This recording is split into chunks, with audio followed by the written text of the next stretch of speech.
अध्याय 37 ज्वाला सैलामेंडर। क्या वह एक सैलामेंडर है? आर्यन ने पूछा। उसकी आंखें उस बड़े सरीसृप जैसे राक्षस को देख रही थीं जो लावा के कुंड में नहा रहा था। लगता तो ऐसा ही है, अलीशा ने सिर हिलाया। आर्यन ने सोचते हुए बॉस के कक्ष की जांच की। यह एक गोलाकार हॉल था जिसे 5 खंभों ने सहारा दिया हुआ था। बीच में एक लावा कुंड था जिसमें काली त्वचा वाला एक सैलामेंडर तैर रहा था, जो उन शिकारियों से अनजान था जो उसका शिकार करने आए थे। तो क्या करना चाहिए? आर्यन ने अलीशा की ओर देखते हुए पूछा। क्या मुझे इसे एक ही शक्तिशाली वार से मार देना चाहिए या तुम दोनों इस सैलामेंडर को संभालोगी? एक ही वार में मार दोगे? अलीशा ने उपहास किया। एक सैलामेंडर की त्वचा बहुत मोटी होती है। लगातार हमले किए बिना इसे घायल करना भी असंभव है, भले ही लेवल 10 के नौसिखिया रैंक की पूरी पार्टी हमला करे। और तुम सोचते हो कि तुम इसे एक ही वार में मार सकते हो?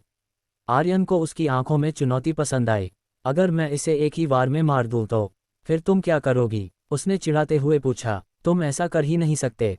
अलीशा को यकीन नहीं हुआ और उसने घबराहट भरे अंदाज में कहा, अगर तुम सच में सैलामेंडर को एक ही वार में मार सकते हो तो जब तुम हमारे गिल्ड में शामिल हो जाओगे तो मैं तुम्हें हमारे गिल्ड की विभिन्न विशेषताओं के बारे में मार्गदर्शन दूंगी।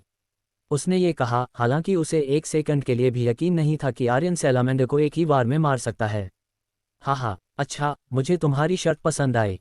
आर्यन हंसा। तो ध्यान से देखो। उसने अपनी तर्जनी उंगली से सैलामेंडर पर निशाना साधा और लगभग तुरंत ही उसकी उंगली की नोक पर नीले रंग की एक छोटी सी रोशनी की गेंद बन गई। वह बुलेट या जो भी वह स्किल है निश्चित रूप से सैलामेंडर की त्वचा को भेद नहीं पाएगी, अलीशा ने मन ही मन सोचा। हालांकि ठीक उसी क्षण नीले रंग की रोशनी की छोटी गेंद और अधिक चमकने लगी और उसका आकार धीरे धीरे बढ़ने लगा। जैसे जैसे आकार बढ़ता गया, नीले रंग की रोशनी की गेंद से निकलने वाला आभा हर गुजरते सेकंड के साथ और अधिक घातक होता गया। यहाँ तक कि अलीशा भी नीली गेंद से निकल रही आभा को महसूस कर सकती थी, जो बहुत ही खतरनाक थी। इसने क्या किया? इसने ये कैसे किया? ये कौन सी स्किल है? अलीशा पूरी तरह से हैरान थी जब उसने आर्यन की उंगली की नोक पर फुटबॉल के आकार की नीली गेंद को तैरते हुए देखा। उससे निकलने वाली आभा ही उसे भी धमकाने के लिए काफ़ी थी। उसे ऐसा महसूस हुआ मानो वह एक ऐसे शक्तिशाली हमले का सामना कर रही है कि जब तक वह अपनी वर्जित चाल का उपयोग नहीं करती, वह बच नहीं पाएगी। ठीक उसी क्षण नीली गेंद का आकार एक वास्तविक गोली के आकार तक सिकुड़ गया, जो मंद कालकोठरी डंजन के बीच तेजी से चमक रही थी।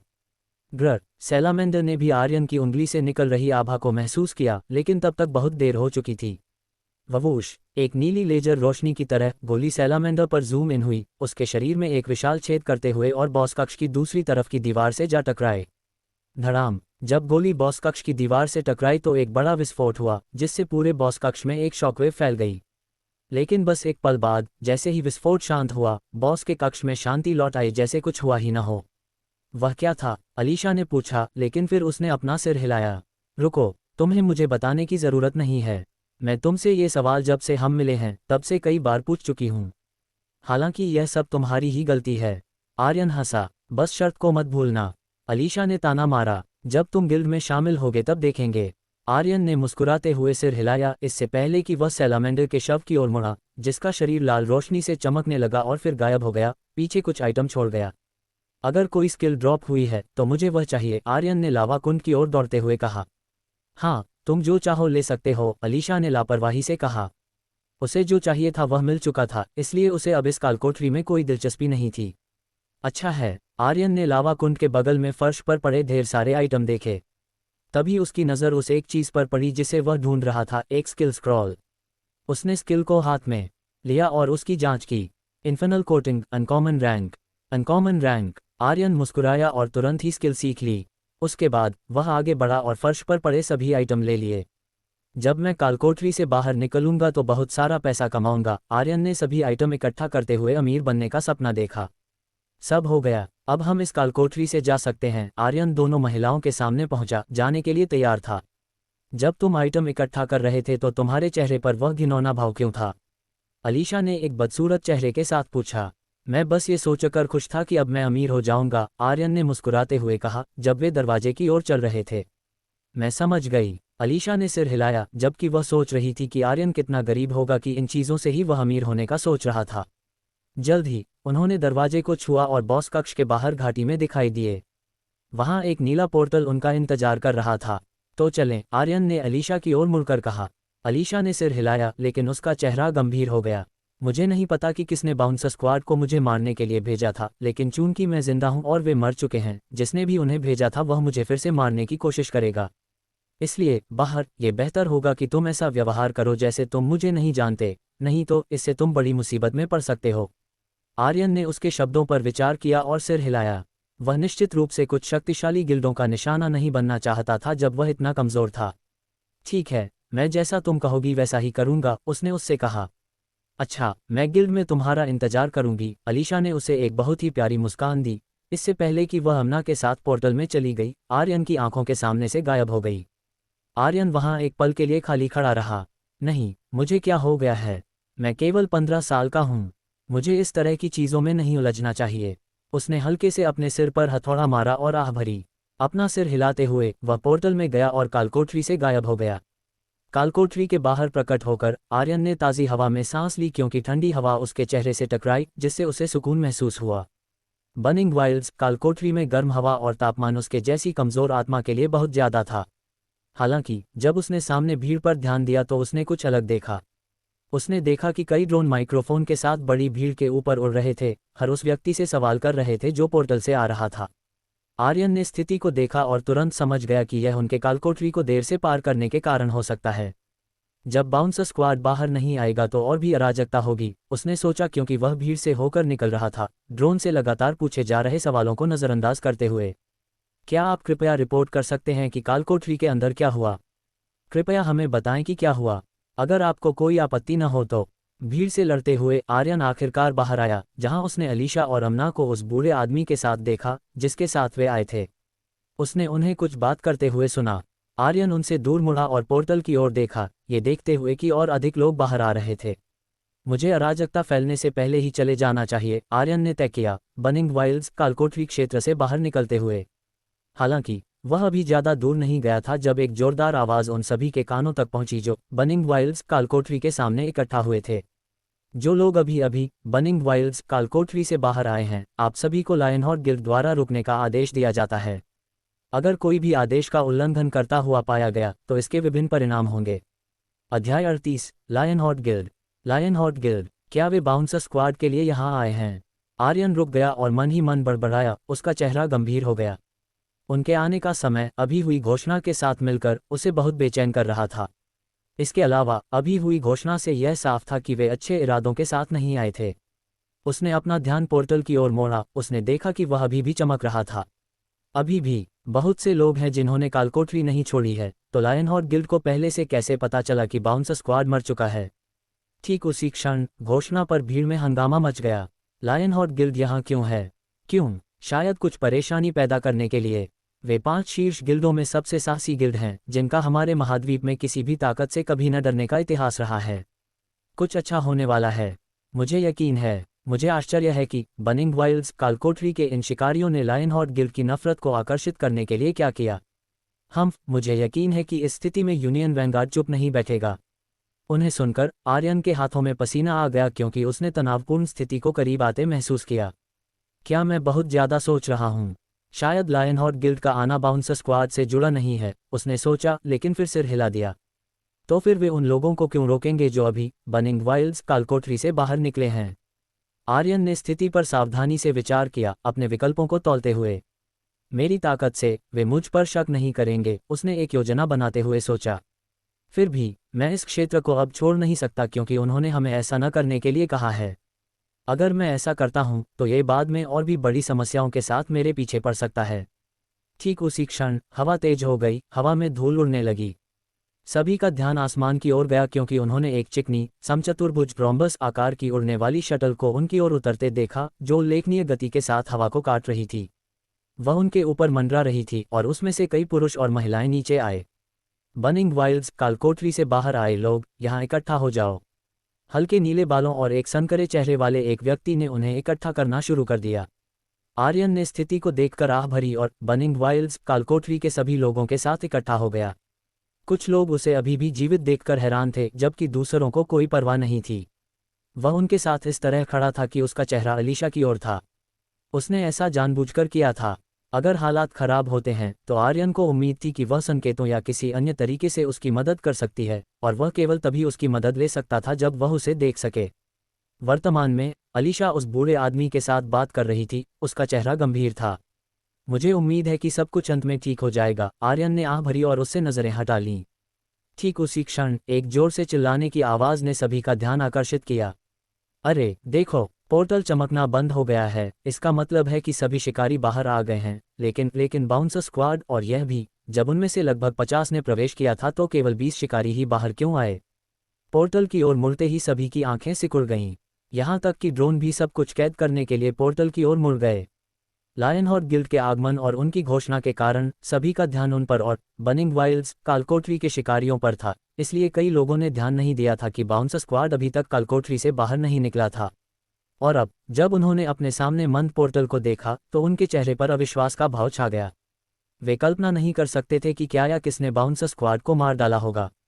उनकी ताकत एफ रैंक कालकोठरी के चरम पर थी। नौसिखिया रैंक में कोई भी उनके खिलाफ खड़ा भी नहीं हो सकता था, फिर भी वे मर गए। सबसे महत्वपूर्ण बात, वे इस बात से हैरान थे कि बर्निंग वाइल्ड्स कालकोठरी से केवल कुछ ही शिकारी बाहर आए थे। इससे पता चलता है कि लायनहॉर्न गिल्ड यहाँ क्यों है। ऐसा लगता है कि उनका बाउंसर स्क्वाड से कुछ लेना देना है। मुझे इससे ज़्यादा उत्सुकता इस बात की है कि बाउंसर स्क्वाड को किसने मारा होगा। साथ ही ऐसा क्या हुआ होगा कि कालकोठरी को साफ करने के बाद आधे से भी कम शिकारी वापस लौटे। बाकी लोगों का क्या हुआ? क्या वे मर गए? संदिग्धों की सूची काफ़ी कम हो जाएगी, केवल कुछ परिचित नामों तक सीमित रह जाएगी अगर वे केवल उन्हीं लोगों पर विचार करें जो नौसिखिया रैंक के लेवल 10 तक पहुंच चुके हैं। लेकिन मेरा मानना है कि हत्यारा अकेला काम नहीं कर रहा है। ऐसा लगता है कि किसी ने पूरी चीज़ की योजना बनाई और बाउंसर स्क्वाड और बाकी लोगों को खत्म करने के लिए एक टीम इकट्ठा की। केवल यही व्याख्या संभव लगती है।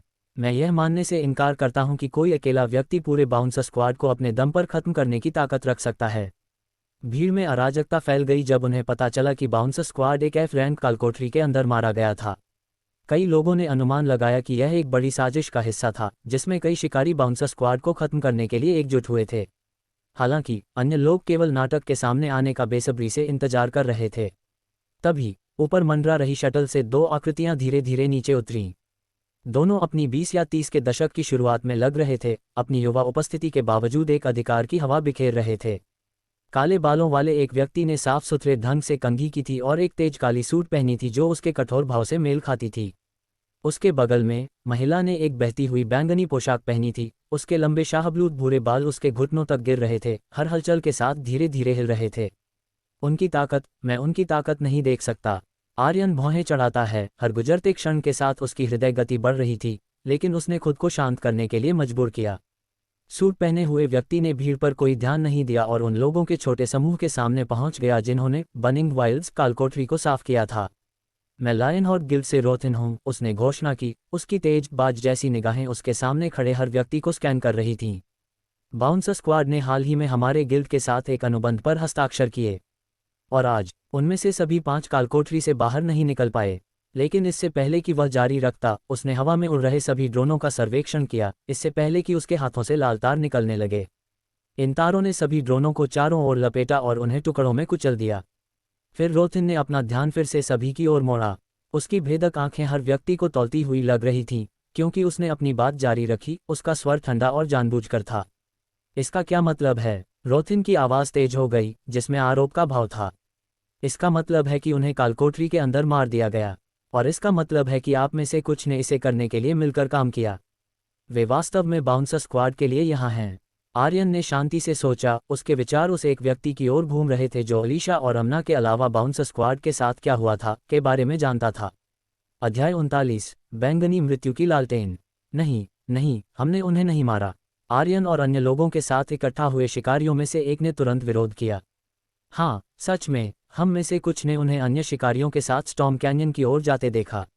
एक और, जो अपनी किशोरावस्था के अंत में एक आदमी था, उसमें शामिल हो गया। अन्य शिकारी, रोथिन ने दोहराया। उसकी आवाज़ बर्फीली थी क्योंकि वह नीचे झुका, अपना चेहरा अभी अभी बोले हुए आदमी के करीब ले आया। उसकी भेदी नज़र झूठ के माध्यम से देखने में सक्षम लग रही थी।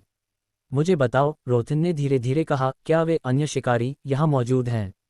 रोथिन की तीव्र घूरन से आदमी चौंक गया। वह स्पष्ट रूप से कांप रहा था क्योंकि उसने अपना सिर हिलाया।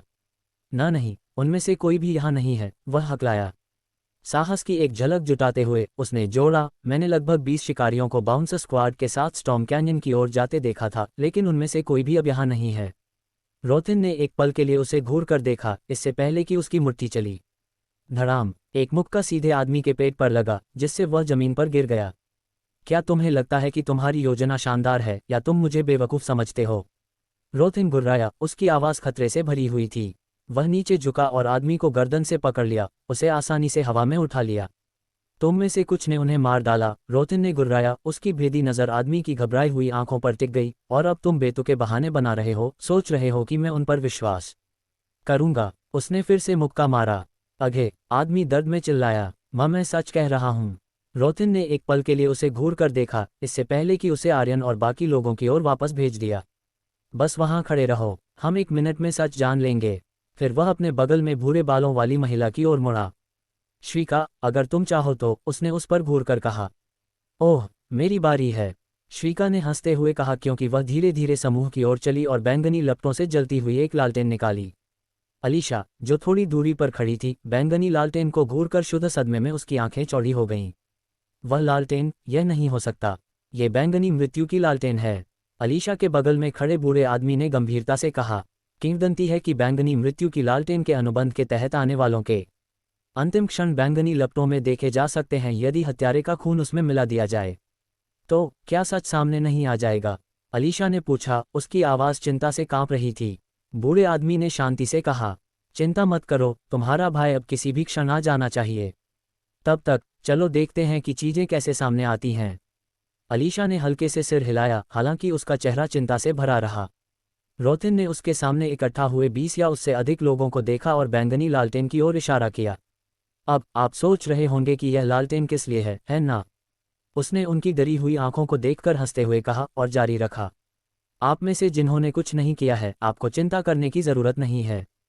लेकिन अगर आप में से किसी के हाथों पर बाउंसर स्क्वाड के संबंध में खून लगा है, तो जान लो कि तुम्हारा खेल खत्म हो गया है। उसने श्रीका की ओर मुड़ने से पहले उन्हें आखिरी बार देखा। तुम अब जारी रख सकती हो, मैं करूंगी, लेकिन तुम्हें आखिरी संभव क्षण में भी उनके दिमाग से खेलना ही था। श्रीका ने रोथिन पर खुशी से हंसते हुए कहा, क्योंकि वह इकट्ठा हुए शिकारियों में से एक के सामने प्रकट हुई। ये बस काम है और कुछ नहीं। रोथिन ने सिर हिलाया, उसके शब्दों को अस्वीकार करते हुए। श्रीका ने उस पर मुस्कुराया, फिर अपना ध्यान अपने सामने शिकारी पर केंद्रित किया। मुझे अपना हाथ दिखाओ, उसने मांग की। शिकारी कांपते हुए अपने दोनों हाथ उसके सामने बढ़ा दिए। वे क्या कर रहे हैं? आर्यन ने बगल से सोचा। एक ही काफ़ी होगा, श्रीका ने कहा, क्योंकि उसका हाथ लाल रोशनी से चमकने लगा, इससे पहले कि उसने शिकारी के हाथ पर उसे घुमाया। आगे शिकारी के हाथ पर एक छोटा सा कट दिखाई दिया, जिससे उसे दर्द में कराना पड़ा। हालांकि बाकी सभी को जो हैरान कर दिया वह ये था कि शिकारी के हाथ से टपकता खून लोहे को आकर्षित करने वाले चुंबक की तरह लालटेन पर बैंगनी लौ की ओर खींच गया। 5 सेकंड के बाद श्रीका ने शिकारी को देखा और कहा, तुम निर्दोष हो। शिकारी ने राहत की सांस ली, जबकि इकट्ठा हुए बाकी लोग हैरान दिख रहे थे। वे समझ नहीं पा रहे थे कि श्रीका ने उसकी निर्दोषता कैसे निर्धारित की थी। क्या ये किसी तरह का हत्यारे की पहचान करने वाला कलाकृति हो सकता है? आर्यन ने भौहें चढ़ाए, उसके विचार बैंगनी लालटेन के खिलाफ जवाबी कार्रवाई के साथ घूम रहे थे। अन्य कई लोगों का बैंगनी लालटेन से परीक्षण किया गया, प्रत्येक एक एक करके निर्दोष साबित हो रहा था। लेकिन इससे केवल आर्यन का दिल और ठंडा हो गया। वह नहीं जानता था कि ये दीपक कैसे काम करता है या ये किसी की निर्दोषता को साबित करने के लिए क्या परीक्षण करता है, लेकिन वह एक बात समझ गया था, अगर लालटेन का असली उद्देश्य हत्यारे को ढूंढना था, तो उसके अलावा बाकी सभी वहां से चले जाएंगे। कुछ तो है जो मैं यहाँ कर सकता हूँ, आर्यन ने बेताबी से सोचा, हर उस परीक्षण की जांच करते हुए जिसने दूसरों को निर्दोष साबित किया था। एक के बाद एक दूसरों का परीक्षण किया गया और उन्हें निर्दोष साबित किया गया, और ऐसा लगा जैसे भगवान उसके साथ है। श्रीका ने दूसरों के लिए उसे नज़रअंदाज कर दिया, लेकिन उसकी बारी आखिरकार अंत में आई जब श्रीका उसके सामने प्रकट हुई। अपनी ताकत के साथ एक एफ रैंक कालकोठरी में जाने के लिए काफ़ी साहसी व्यक्ति हो, उसने उसे देखते ही टिप्पणी की। मैं बस कोशिश करना चाहता था, आर्यन ने कहा, अपना दाहिना हाथ बढ़ाते हुए। कोशिश तुम कहते हो? श्रीका ने डांटा। तुम बस एक बच्चे हो और यहाँ तुम अपनी ताकत के साथ एक एफ रैंक कालकोठरी में खुद को मारने की कोशिश कर रहे हो। थोड़ा धैर्य रखो, अपनी अकादमी में थोड़ा और मजबूत हो जाओ और फिर अपनी किस्मत आजमाओ बच्चे। आर्यन शर्मिंदगी से हंसा। मैं इसे ध्यान में रखूंगा। श्रीका ने सिर हिलाया, क्योंकि उसका दाहिना हाथ लाल रोशनी से चमकने लगा। ऐसा लगेगा जैसे तुम्हें एक मधुमक्खी ने डंक मारा है। उन शब्दों के साथ उसने अपना हाथ आर्यन की ओर घुमाया। लेकिन तभी उसका भाव अचानक बदल गया, उसके चेहरे पर भ्रम और विस्मय का मिश्रण चमक उठा। उसके बारे में भूल जाओ, यहाँ तक कि आर्यन ने भी खुद को अपने हाथ को विस्मय में घूरते हुए पाया। वह पूरी तरह से अक्षत था, उसकी त्वचा पर एक खरोंच भी नहीं थी। जिसने उसे सबसे ज्यादा हैरान कर दिया वह ये था कि जब उसने उसे काटने की कोशिश की थी तब उसे कुछ भी महसूस नहीं हुआ था, यहाँ तक कि सबसे कमजोर सनसनी भी नहीं। क्या तुम्हें कुछ मिला? रोथिन आगे बढ़ा, उसकी तेज निगाहें कटार की तरह आर्यन के माध्यम से छेद रही थीं। नहीं, बस यह है कि मैं उसकी त्वचा को काटने में असफल रही, श्रीका ने भौहें चढ़ाते हुए कहा। रोथिन ने सिर हिलाया। यह इसी कोमलता के कारण है कि मैं यहाँ जांच का नेतृत्व कर रहा हूँ। उसने आह भरी। फिर से करो। हालांकि उसे नहीं लगा कि परिणाम से कुछ भी आएगा। तुम्हारी त्वचा काफी सख्त है, तुम जानते हो, श्रीका ने धीरे से कहा, क्योंकि उसने एक बार फिर आर्यन के हाथ पर अपना हाथ घुमाया। इस बार वह उसकी त्वचा को काटने में सफल रही, जिससे खून निकला। आर्यन ने अपना सारा ध्यान 3 डायमेंशनल बॉडी स्किल पर केंद्रित किया, ये सुनिश्चित करते हुए कि उसके खून की हर बूंद में काली लौ की एक फुसफुसाहट थी। हालांकि केवल 2 बूंदें खून की बैंगनी लालटेन की ओर खींची, इससे पहले कि उसकी त्वचा पर घाव पूरी तरह से ठीक हो गया, कट का कोई निशान नहीं बचा। ऐसा लग रहा था जैसे चोट कभी लगी ही नहीं थी। हालांकि किसी ने ध्यान नहीं दिया कि आर्यन का ध्यान अपने खुद के सुपर हीलिंग फैक्टर पर नहीं था, बल्कि लालटेन पर धधक रही बैंगनी लपटों पर था।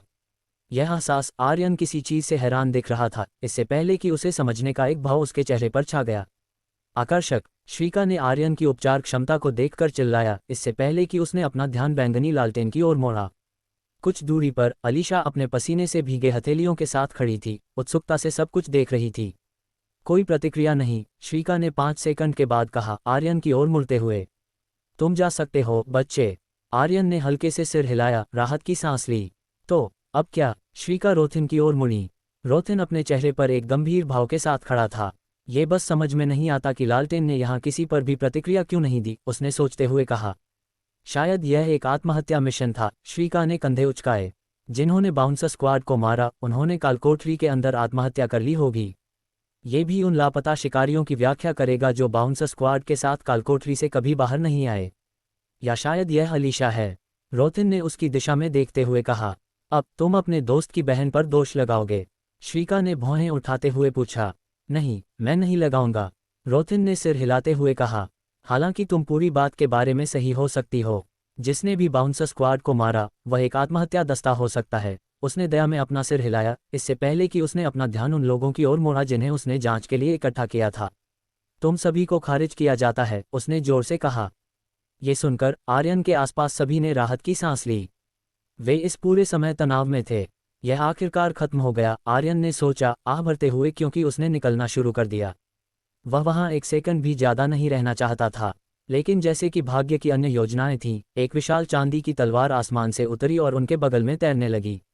Blade family. आर्यन की आंखें सिकुड़ गईं क्योंकि वह आउटर सर्कल के जंगलों की ओर भागा।